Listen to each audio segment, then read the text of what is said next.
Welcome back to Self-Invested. In today's video, we're going to be talking about the shared ownership scheme.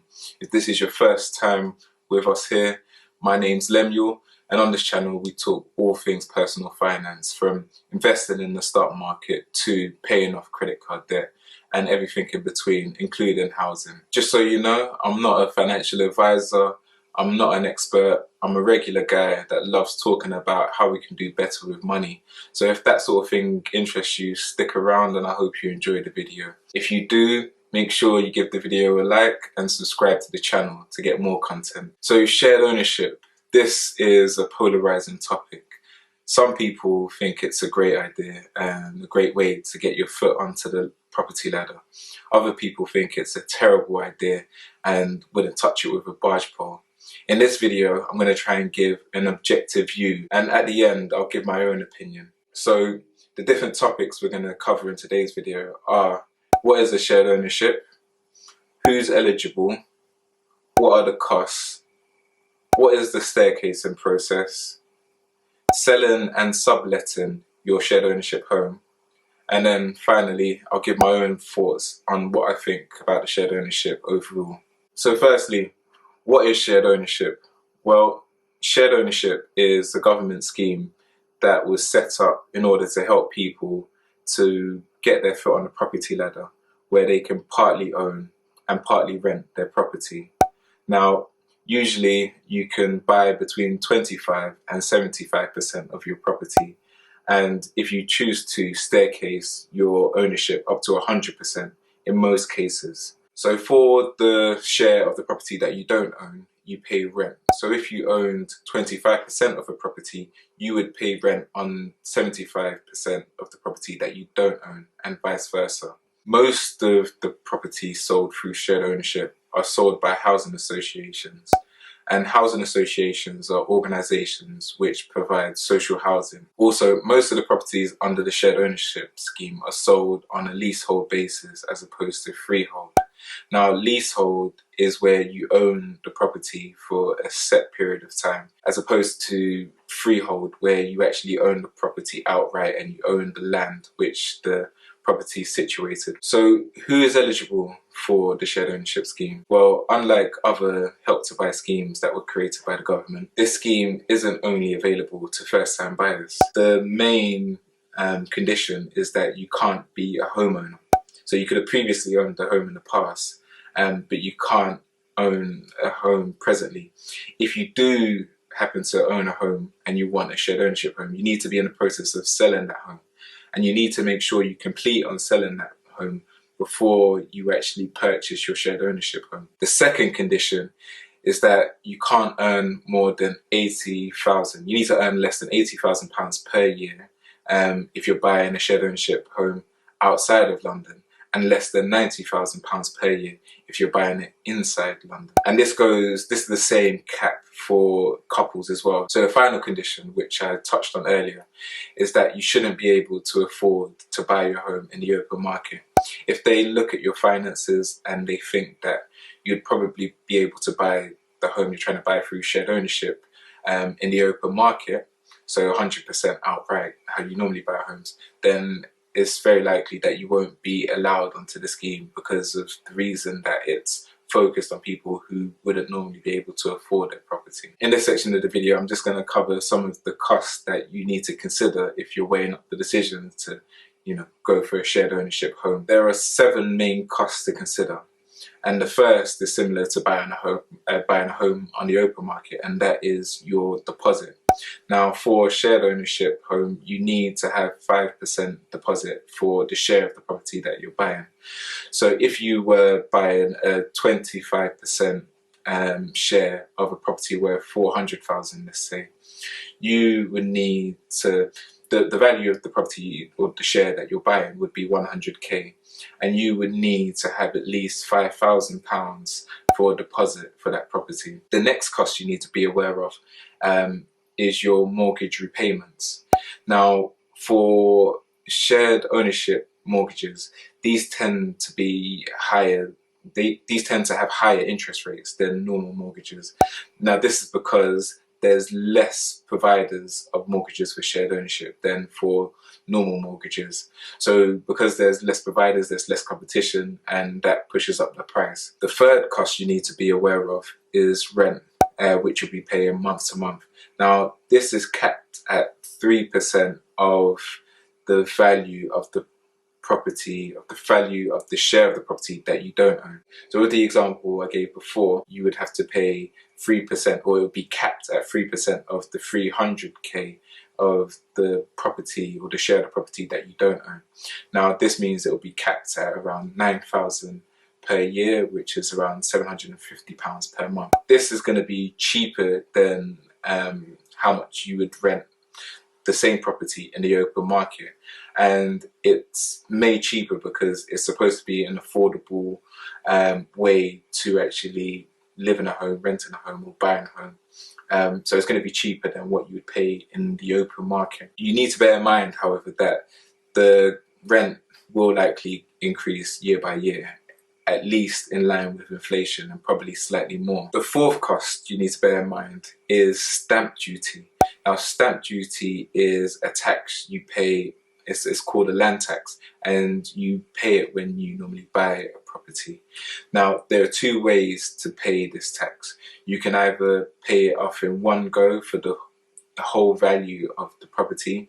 So you could pay it, in the example I gave before, for the full value, 400k of the property, or you could pay it in stages. And if you did it in stages, when you bought the property, you would only pay stamp duty on the share that you were buying. So with the example I gave before, you would only pay stamp duty on the £100,000 worth of property that you're buying. Currently, there's a stamp duty holiday until the 31st of March next year. So if you were buying a property before then, it'll probably make sense to pay it off in one go, because you won't be paying anything, and you won't, if you in the future decide to increase your share in that property, you won't have to pay any more stamp duty on it. Now, the fifth cost you need to be aware of is service charge. Now, service charge is a charge that comes from the company who's responsible for maintaining the communal areas and grounds of the estate which your property is part of.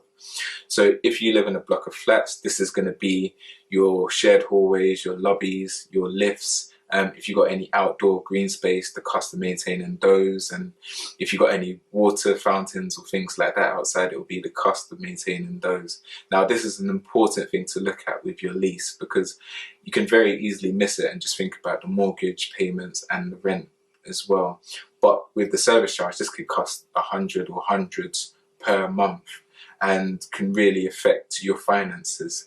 So it's a really important thing to check in your lease. The more stuff there is to maintain in your estate where your property is located, the higher that service charge is going to be. Now, the sixth cost to factor in is building insurance. Now, building insurance is usually the responsibility of the freeholder, so the person that owns all of the estate, the building that you and the different leaseholders are part of. Now, this will be the housing association.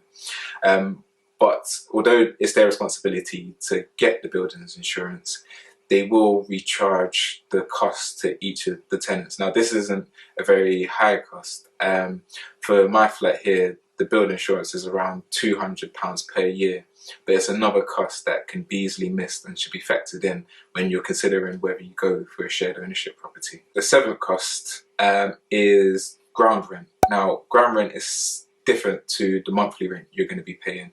Ground rent is something you pay to the freeholder for having a property situated on their land, which they are the freeholder of. Now, this is usually a few hundred a year. It's not very much, but it's important to look at your lease, because this can rise quite steeply. And the rate at which it rises and how much it costs is important, because if in the future you need to extend the lease on your property, then they use your ground rent as part of the calculations and working out how much you need to compensate the freeholder for actually extending your lease. So what is the staircasing process? Well, staircasing is where you increase your share in the property that you live in under shared ownership. So say you own 25% of a property and you wanted to own 50%, go up from 25 to 50%. And the way in which you would do this is through staircasing. Now, staircasing isn't a straightforward process, and there are lots of costs around actually being able to actually buy a bigger share of your building. I'll cover those later in this section of the video. It's also important to look at your lease to check whether you can actually buy 100% of your shared ownership property. In some cases, you may not be allowed to buy 100% of your property.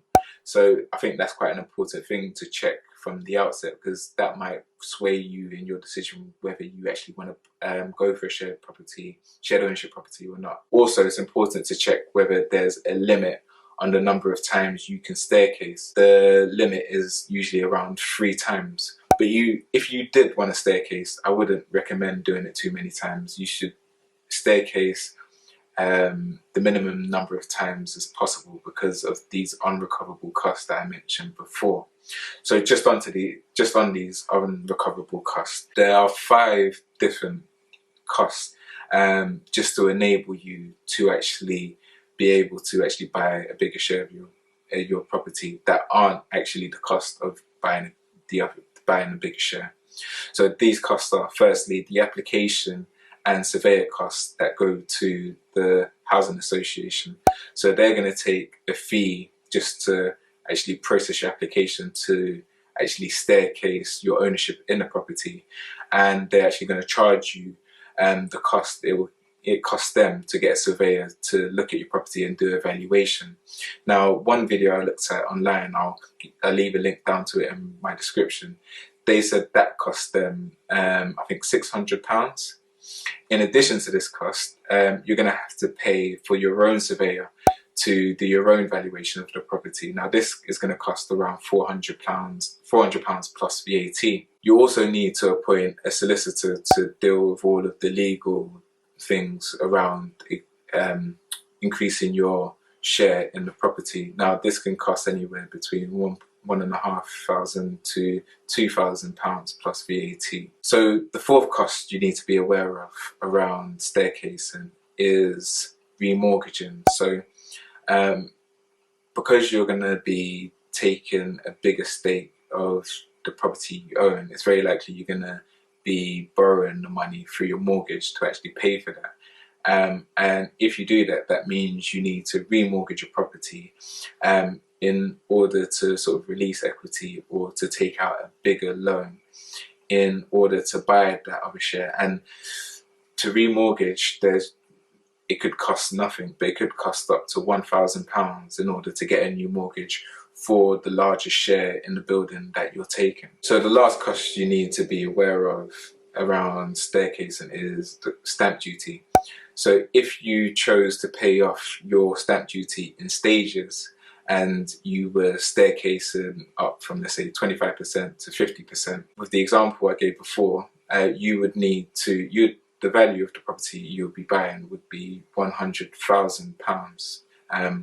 And you would need to pay stamp duty on that £100,000. So those costs can easily rack up. You could easily be paying £3,500, not even including stamp duty and not including the cost of actually increasing your share in the property, which is going to cost more for your mortgage, and you're going to have to find the deposit for that additional share of the property that you're buying. So next, I'm going to talk about selling and subletting your shared ownership home. There are quite a few restrictions around selling and subletting your shared ownership home if you don't own 100% of the property. In most cases, the vast majority of cases, if you don't own 100% of your shared ownership home, you're not going to be able to sublet. And that means you're not going to be able to rent your property out to other people. Also, with selling your property, there are quite a few restrictions around the shared ownership scheme. So if you don't own 100% of your property, then you need to give the housing association, which is the freeholder of your property, the ability to sell your property first. Now, if they're unable to sell it, then you're able to sort of take it out onto the open market to find a buyer. But in the first instance, the housing association has the right to sell your property for you. With this comes the cost of getting a valuation done by the housing association. So you'll have to pay for a surveyor to come out and value your property so that they know how much to market your property for. If they're unable to sell your property, you then have the ability to take it onto the open market and find a buyer of your own to sell your property to. So now I'm going to give my own thoughts on what I think about the shared ownership scheme. The shared ownership scheme might be a better financial decision than renting privately. This is because you're going to own part of your property, and the share of the property that you don't own, you're going to be paying a subsidized rent on. So the rent you pay is going to be actually lower than what you would pay for private rent in the open market.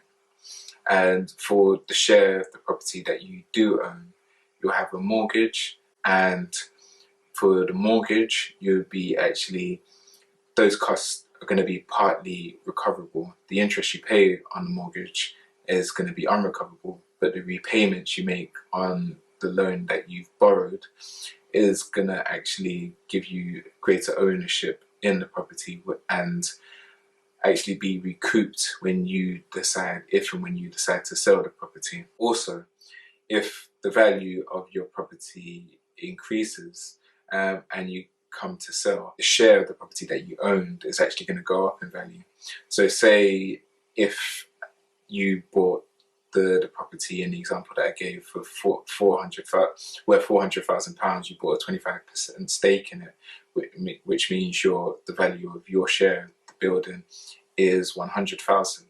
If the total value of that building rose to, let's say, 500k, then your share of the building would have risen from 100,000 to 125,000, which means you have £25,000 more to play with when you sell your property and want to buy a new property, which you don't get with renting a property. However, compared to buying a property outright in the open market, I think that would be, in the long term, a better financial decision than buying a property through the shared ownership scheme, if your plan is to buy 100% of that property.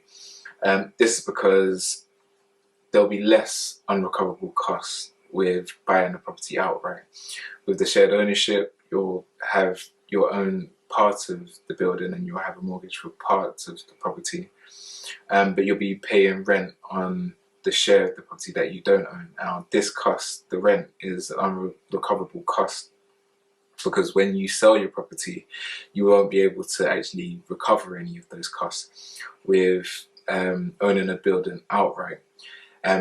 Because you're making mortgage repayments on the full value of the building. When you come to sell your building or you sell your property, you'll be able to recover a lot more of those costs than you will with shared ownership. Also, staircasing can be expensive, and I'm sure it's going to be a much more expensive way to buy a property than to buy a property outright, because as I sort of covered in the video, when you staircase, in addition to the cost of the share of the property that you're buying, there's all these other costs that are not recoverable. So your solicitor fees, surveyor fees, all those other costs that you need to pay to the housing association, the freeholder, just to be able to do it. And also there's a risk that over that time, property prices tend to rise.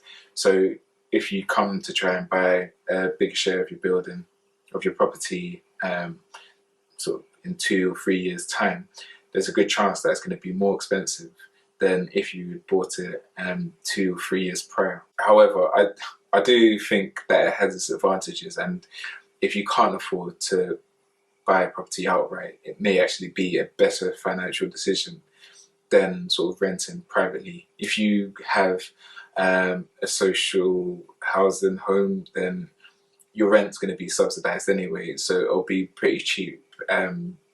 Probably cheaper compared to the shared ownership scheme. And in that situation, you might be better off just trying to save and get yourself in a position where you can buy a property outright.